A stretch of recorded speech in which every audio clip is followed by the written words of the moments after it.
You're welcome. There we go. All right, still people are coming in. We would love if you can to have cameras on.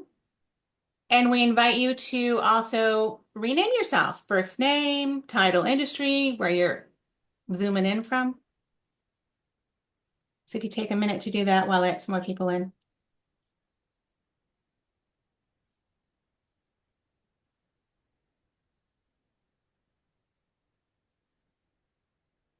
Hi, Val. Hi, Shireen. Just good Hi, to Shane. uh, Good to see you, Val. Hey, face. Valerie. Hi, Bonnie. Hi, Valerie. Hi. Two Valeries. There's two I know, Val. I just I noticed. I know. love it. Hi, Amy. Very rare.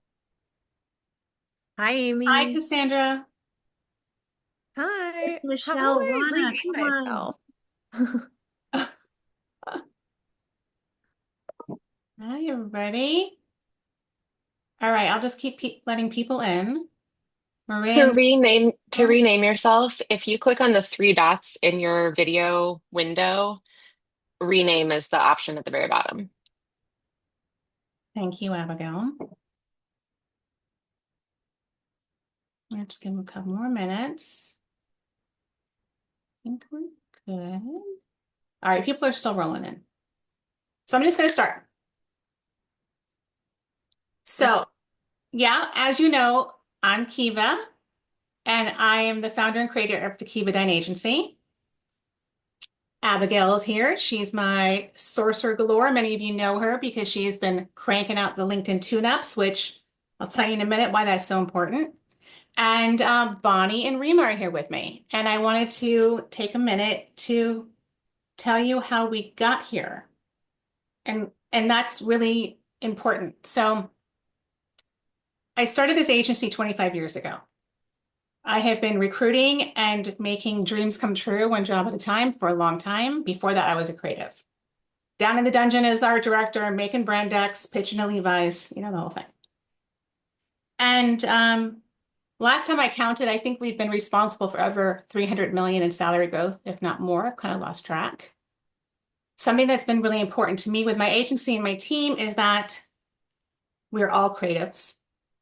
And we're here for all stages of your career, not just let's fill a job, but you're going to be a client someday, or you're going to transition to be a candidate, or both, right? And so we're here for all stages. So I really pay attention to where the struggle is, where the friction is, and how people can move from one thing to another or grow. I just love growth. I love making things, you know, and seeing people thrive. So through the recruiting process, clients are nationwide, candidates are nationwide. The focus is on creative marketing design. There has always been advising, right? I've been tapped to sit on boards and do portfolio reviews and do coaching. And last May, as you all know, the market really started getting kind of nuts, even more nuts. This LinkedIn thing was crazy. People were not getting promoted. The shakeout from the pandemic is still playing out. And we were getting thousands of emails. I don't know what to do. I can't get promoted. Um, I've never had to look for a job this hard. What's going on?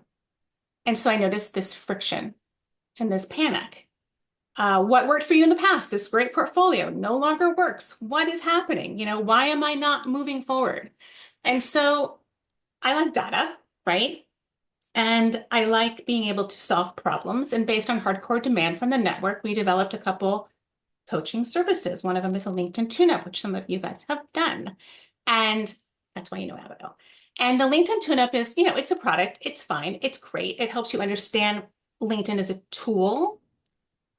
But it was through doing thousands of these that like, oh my God, I had this front row seat to understanding where people were stuck and what the friction was and why people are leaving jobs. They're not getting promoted. Why companies are changing, right? Why people are getting laid off. And so then I did a survey because I want to have this information. I want to understand, right? So I did a survey, hundreds of people, and about creative leadership. And it turned out I was just shocked. It was like 70% of all design and creative leaders have really never had access to true, consistent creative leadership training. They've gone from one place to another. It's always available to C-suite, not to them. And a lot of creatives and marketers and designers have just happened to absorb a team. And we're going to run into trouble here. Like, why? What's the problem? Why is this not available? Why is that not considered? Why is it just for these executives? Why can't these great creatives go from VP to SVP or even VP at all? And how do we solve for that? So, as many of you know, I am in uh, an alliance called the What Alliance, and it's an invite-only women's leadership group that is pretty powerful and pretty amazing. And Bonnie and Rima are two of my allies, and they have been playing in this space. How to solve for these problems. I want to solve this problem. So I called them. I pitched the idea of building this incubator together, and here we are. So that's kind of the backstory. And I want to introduce you now to Bonnie Wan and Rima Boshernitsan. Hi, So everyone. here. Nice to meet you. Just really quickly, I know that Abigail's going to post our bios just so we don't have to get into it, but I'm so excited to be here. And when Keva approached Bonnie and I had already collaborated on doing something together in the leadership space last fall. And so it was just so exciting to be able to actually develop something that was really honed for a particular audience that wasn't just across leadership, but really looking at design leaders and creative leaders and to solve something that is so important in this day and age, especially as we fear technology is taking over business and rifts are happening left and right. And I think there's just a level of complexity and uncertainty that we're dealing with in this moment, not to mention things that are happening outside of the workforce that we're excited to tackle together and apply some of the methodologies that we've used in the past to to new problems that we're solving together.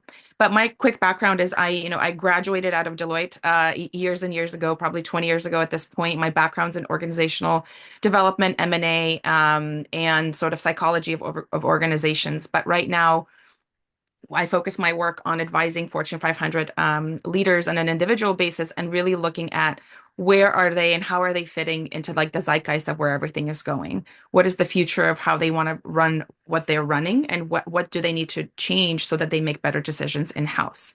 And a lot of that stems from understanding and holding many truths. And so that's something that we're going to be exploring together in our call today, but also in our incubator program. And I'll pass it on to Bonnie. Yeah, thanks, Rima. Rima and I have really complementary backgrounds. But before I get into mine, I just want to ask everyone in the chat, what's top of mind for you right now in your career, in your work? Is there a situation, a challenge, a question that has been stirring inside of you? If you have that, put it in the chat and we can use this time to talk about it, or at least touch on it, because I think that is so much of our process. One, it's creating space for leaders because the one problem and challenge that I see consistently, no matter what type of leader you are, is that leaders have been tasked and asked to do more with less. So we already work in a hustle and grind culture. And now with fewer resources, fewer talent, and accelerated timelines, we as leaders have even less time to reflect on the most important parts of our leadership. One, it's what is our point of view? What is our distinct point of view about creativity, about the business, and about leadership? That's what this course is designed to do, is to give you this spaciousness to interact with other leaders, but also to reflect on what makes you and your work and your organization distinct. Because without that chaos and ambiguity and volatility of the current market, those forces are going to be even harder for you to deal with. But you are your best compass. And so having that clarity of point of view across all of those layers, that's going to be the compass from which you lead. And that is the compass from which you also build value for your work and your organization and your department's work, as well as the foundational base from which you lead people, how you cast teams, how you identify where the gaps are for your people, and how you give feedback, which are such big components of creative leadership. So Rima and my backgrounds are really complementary because Rima brings this outside in perspective to the creative business because she works with leaders from every industry you can name. I am always awed by the type of speakers she brings into our courses, from astronauts to CEOs. My background is I have gone deep into the advertising world and on the agency side of things, but I work very closely with C-suite clients. So I've been in advertising and the creative industries for 30 plus years, 25 of them spent at Goodby Silverstein and Partners, and the last almost decade as head of strategy, and I was Chief Strategy Officer of the Year for the industry by Ad Age. And so I have a front row seat to all kinds of leaders and some of the most legendary leaders in my business. And I will tell you the difference between leader and practitioner. The graduation from practitioner to leader is the biggest leap people can make. And without training, that's a very wobbly leap. And you're going to have to make it through osmosis and through your mistakes. That's why courses like these are so important. They're fundamental because we don't learn from our experiences, we learn from reflecting on our experiences. And I know that you all have very clear and strong point of views that you cannot grasp because you are so in the tornado of your day-to-day urgent fires, or in the trenches of trying to figure out what your next move is. So this course is built for you to have that spaciousness with inspiration from every angle, different lenses, and then to be in a group of high-performing leaders, high-impact leaders who want to do the same thing. And it's through the combination of those ingredients that we get to your playbook, which is our goal for the end of the course, for you to have a very unique and distinct playbook for your leadership that is right just for you, because we are no longer in a world of one mold. Every person's going to have to know what do they do that brings value to the creativity that they shape? And why does that creativity have value for clients and organizations?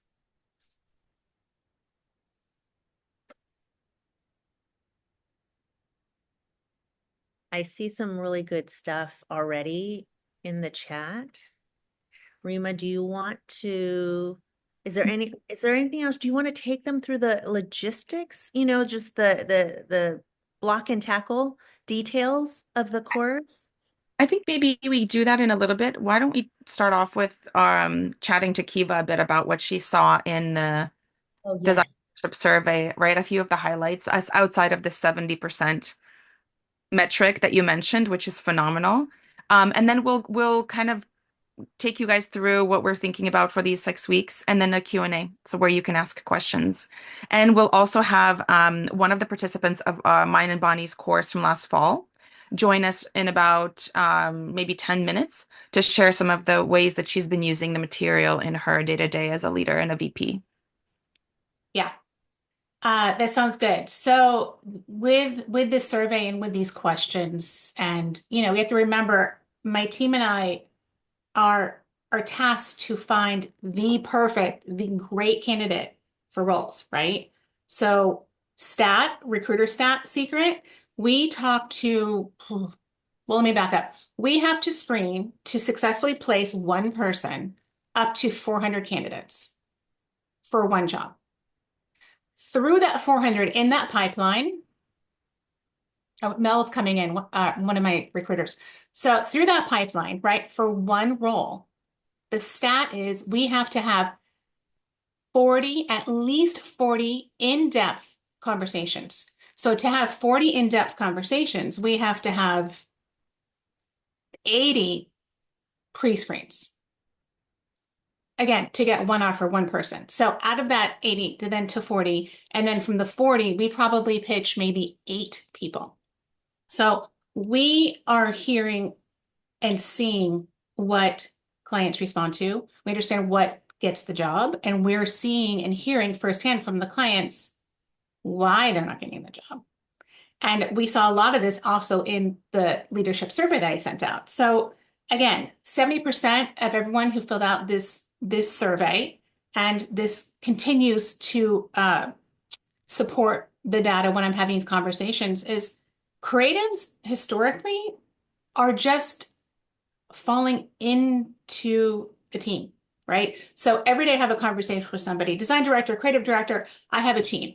I have a team of 3, 10. I just happen to absorb a team. I've fallen into this and it's working and I'm doing it, but how do I maintain this level? And that's something that we're trying to solve for. The other thing that was really interesting about this survey is that most of the people have actually never really been given access to leadership training. It's always felt gate kept a little bit, for the corporate types, but not for the creatives. And why? Why is that, right? It's very interesting. Something else that was really informative to me with the surveys in particular is that most of the people actually didn't follow directions.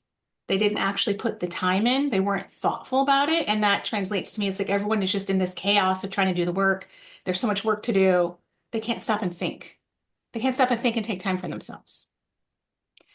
People who didn't sign up for the incubator because they're not allowed or given time and space to develop their leadership. That was a concern. That's a red flag. That's something that we want to fix. You deserve this time to develop because you're only going to be better for your company if you lead better. Another data point that's interesting is a lot of generational, right? A lot of people are starting to retire out of roles and new people are coming up. And those people historically haven't had as much access to leadership training. Like designers have gone from a studio to a creative to a brand to growth mode to this, and there hasn't been that. Not everyone works at Google and gets to do this corporate training all the time. It just hasn't been there.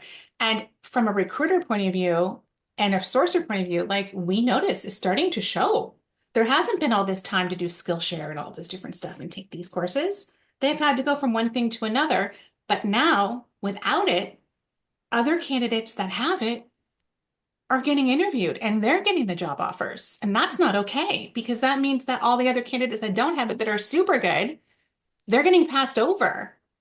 And as recruiters, we can only advocate so much. The clients are like, no, we need to see that they've had this training. So again, these were all the problems. I'm like, Bonnie, Rima, what do we do? Yeah, and Keva, I just want to jump in. It's not always that leaders are withholding training. It's the business has changed in such a dramatic way, right? Margins have shrunk. We're fighting, and especially as technology comes in and starts taking on some of the roles or responsibilities. And I think there's a good thing to that. There's a good part of that. And then there's a really hard part of that. And as salaries get squeezed, lowers because agencies and companies need to look at their business models, it becomes kind of, just a slippery slope from a business standpoint. And I think that's why Rima and I want to tackle, again, that the importance of knowing your point of view and your positioning for your work and for yourself. That starts to build a story to the value of your work. And that's, I think, what creativity needs across the board. We need to reshape the value and make sure our business counterparts understand that creativity is not just for shits and giggles and looks and, soft things, but it actually is a driver of business. And that's what then lifts us, I think, in the eyes of clients to be better partners, not vendors and executors. And then within our own organizations, that our value goes toe to toe to the other leaders we lead alongside. Yeah. I would just add to that and say that I think the tried and true test of this is when we are leading through chaos, right? When things are not stable and we can't necessarily see the next thing around the corner, how we trust ourselves and how we deal with multiple truths that are happening at the same time, right? The complexity of it all, the polarities of behaviors, of options, of your own internal kind of dealings. I think that that is really when that when we're in this kind of process and with the more that we have and the more information that we have about ourselves, the more tools that we have at our disposal, the better we show up. And I would say too that a lot of leading and leadership is knowing your boundaries. It's as much as knowing your point of view as it is also knowing your boundaries and knowing and keeping your power in certain situations, and leading with power, right? A soft power. And I think I've seen a lot of really amazing leaders in the creative space and design leadership naturally be able to hold that, but that doesn't necessarily translate to people who don't necessarily know how to naturally hold that. And I think understanding the cues and understanding your surroundings in a different way through a different lens is really helpful in those moments. So I want to, I'm watching the clock and I'm also watching you all. We want to really open up this time for you all to have questions, that if you have questions, to ask us the questions. But before we get there, I know Janelle, who just joined, she has a very limited amount of time to be on our call today. And so I wanted to just highlight, what do you call it, spotlight her so we all see her as we are in the Zoom. And Janelle, I'd love for you to share. I know you were participating in our fall program with Bonnie and I. We basically kind of taken a lot of the frameworks that we've used then to bring into this incubator program and add some more things that are really relevant for creative leaders specifically. But I'd love to hear from you, just your overall experience, anything you want to share, and then how you've applied some of the concepts that we've covered in your day-to-day leadership. Absolutely. Thanks for inviting me here. I'm really glad to speak with you all on behalf of this amazing work that Rima and Bonnie have put together. It's actually been quite impactful for me. And I came to the program work as someone who was leading different departments and change management works and creative communications and strategy in different settings. And what I found was I was getting to a point in my career where the call to urgency was superseding that to which I wanted to spend my time, which was like, well, how can I build something of substance? How can I actually put forward my point of view and the reason that I'm in this position, which was like, my perspective on things. And so in the time that I spent with Rima and Bonnie in the program, what really was impactful is the cutting away of the everyday noise, creating the container in which that I was able to both have space and time to think about these different concepts and hold the duality and see that there wasn't threat in that ambiguous state, but more there was opportunity, and giving myself time and space to feel into that.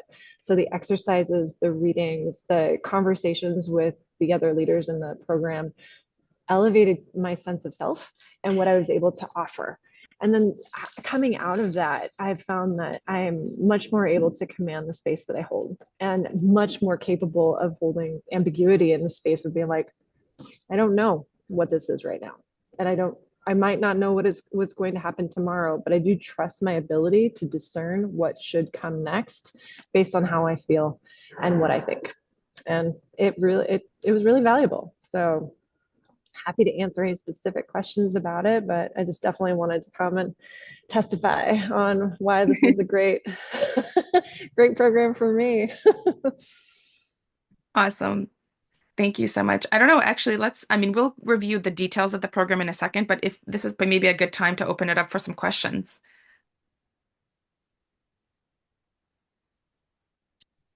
Of There us or Janelle.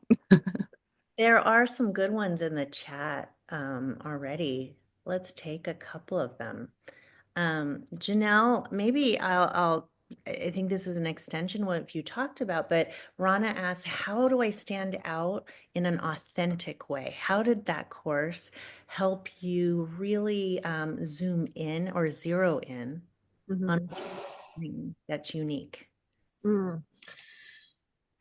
There's there's not many opportunities that we have to slow down and actually find our voice. And what I found that in this course, we created a environment that demanded that we ask these tough questions of ourselves and not let ourselves off the hook. It was a really compassionate space, and I'm Californian, so forgive me for my soft language here, but it it was a strong and compassionate space to interrogate what was truly inside, so that when faced with a question externally, like I had the sensibility of who I was and why I was there, without taking that time. And honestly, without being led through the provocative questions, I'm not sure if I would have been as honest with myself, so that when the questions came to me, that I could then turn around and have the confidence to be honest back in that space. So that was really valuable.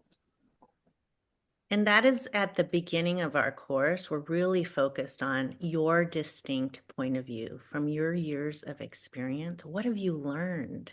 What do you believe about creativity, about leadership, and about how you show up? It's it's invaluable to create that space and, like Janelle said, a safe yet brave container to Mhm. it all through, and then to express it in a way that is so crystal clear to you and valuable to the people that you meet with, that you lead, that you have to engage and even debate with. And Chris, your question about how do I stay engaged and motivated after 20 plus years? Yeah, I've been in the business a long time too.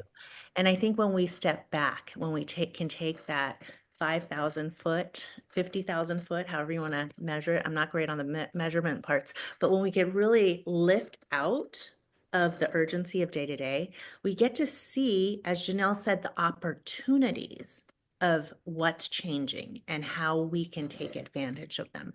So instead of being fearful and buying into all the headlines and the hearsay about AI, we can look at where does AI actually provide an opportunity for my teams?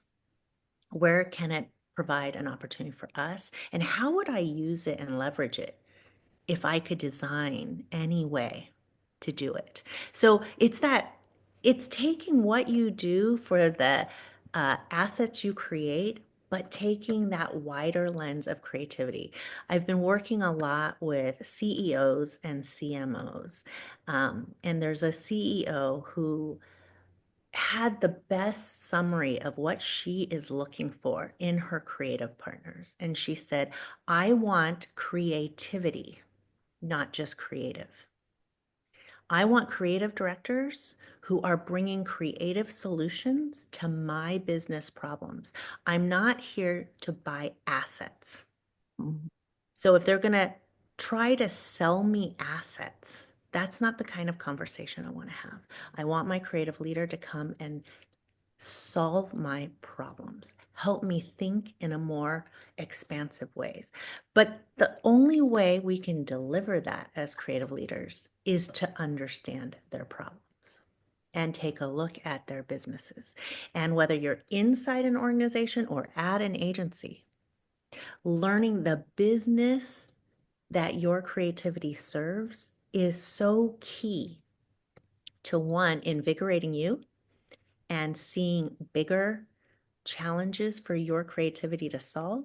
It also goes such a far way in building that partnership, the eye to eye credibility with either your CEO, your client, or whoever is on the chain above you from a leadership standpoint.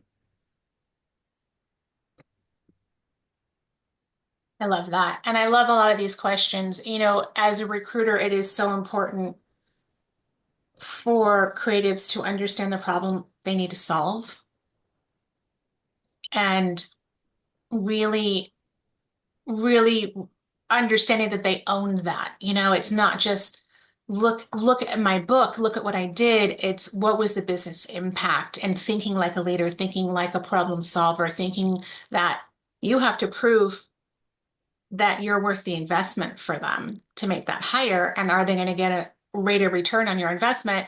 Yes, here's the business impact. This is not just what happened. This is how I did it and what happened because of what I did. And then here's the creative. Um, Being able to really think like a leader and get into that mindset takes work, deeper work to really feel that you own that. And that's a lot of stuff that we want to explore here to make sure that um, that feels as natural as talking through, articulating the process of your brand development. Yeah. There's a couple of things in here, and I'm feeling the tension and pressure with people with seniority and experience, and the bias maybe against that in a business that is really challenged and is narrowing in terms of their own ability, companies and agencies' ability to make the margins and profits, right? So the obvious place is to go to younger, cheaper talent, multi-hyphenate talent. How do you stay relevant, and how do you convince organizations and leaders that you have value? There's no easy answer to that. This is one of the biggest forces of change across not only our business and industry, but across all businesses. But again, you're better set up to do it if you have a clear point of view and a concise way to talk about your experience, what it all ladders up to. And we know that wisdom and experience still matters in business. And agencies that only invest at young, hungry, cheaper talent, they miss something when it comes to being able to partner head to head with that people like leaders like the CEO I mentioned, right? Who wants creativity, not just creative. They're able to deliver on the assets, but not on the problem solving. Yeah. And so I think what we need to do is really have an eye towards the organizations that understand the cost and the trade-off and position you for those organizations in a way that is crisp, clear, sharp, and sticky. I want to be mindful of our time because we're cutting it close. Rima, do you want to talk just quickly about the agenda, how it's going to roll out? And then Abigail's going to put into the chat, there's a registration link. And for anybody who came in that's not already registered, because I see a few of you in here, we do have a promo code for registrants today that we can put in the chat. It expires tonight. We only have a few spots left, but anyway, okay, so structure, how's it gonna roll out? Yes. So we intentionally structured this to be a once weekly for 6 weeks session, 2.5 hours each Friday. And the reason that there's space between these sessions is because we wanted space for integrating, right? Every day builds on the next. It's a very much a cumulative program. And then we lead into the 6th week where we actually put everything together. And that becomes your playbook, your point of view, and everything and anything else we might want to add into it. It's very much about the experience. So we are going to be on a Zoom, but it shouldn't feel necessarily that we're on a Zoom. It may feel like we're actually together in person. Like we really try to create the space and the conditions for ourselves to drop in, to connect to one another, to learn from each other's experiences. And then when we bring in external leaders, like Bonnie mentioned, and last time we had an astronaut and a pathologist who's a Zen Buddhist and an expert on consciousness, there's different ways of bringing perspectives into the conversation that we may or may not have. And I think what Bonnie and I try to do is really create a dynamic way for us to connect to one another and connect to the deeper parts of ourselves that will then manifest into how we show up in the world. Let me think if I've forgotten anything. I feel like there's a structure to each of the sessions. There's a way that we do the groups, and you'll experience that. I don't want to say too much. Everything is designed very much for like there is no templated process. I mean, there is the way that we work that's templated for us from an ops perspective, but every session is really designed for the participants that are in it. So you will be part of a very unique experience. And sometimes there are things that we ask you to read or listen to. They're usually very short, and they are like very intentionally curated pieces of information or experiences that we want you to have in between sessions that kind of then feed the conversation that we're going to have the following week. We connect everyone on WhatsApp so that you have access to Bonnie and I. If you have questions, if you want a one-on-one, you have access to us throughout the program. I don't know if I've forgotten anything, Bonnie, but please fill. No, I'm just going to highlight the importance of integration. The reason they're spaced out weekly, and it might sound like a lot to have 6, but they go fast.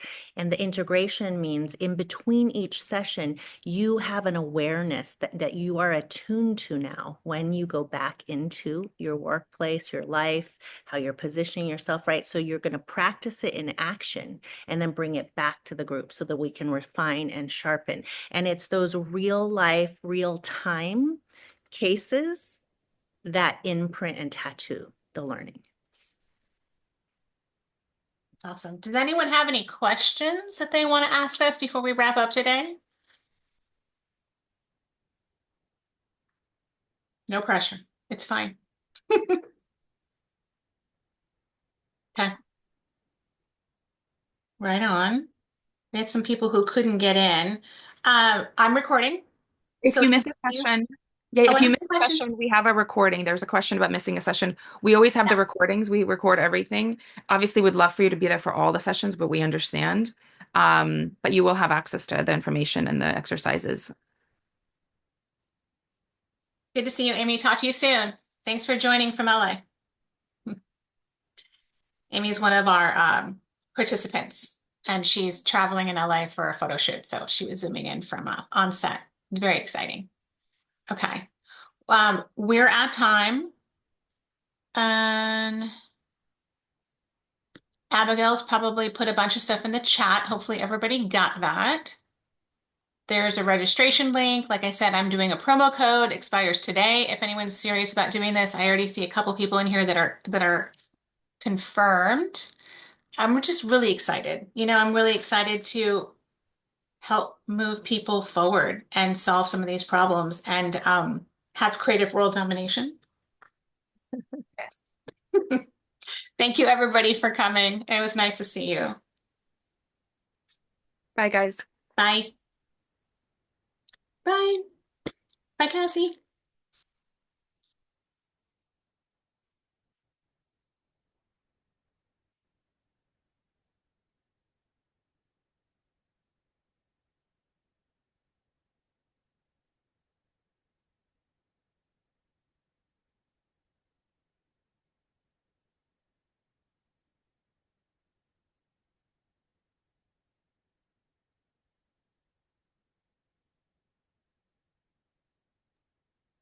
Should we hop off and then hop back on? Yeah, let's do that. I'll just send you, I'm gonna send an email with a new link. Thanks. Okay.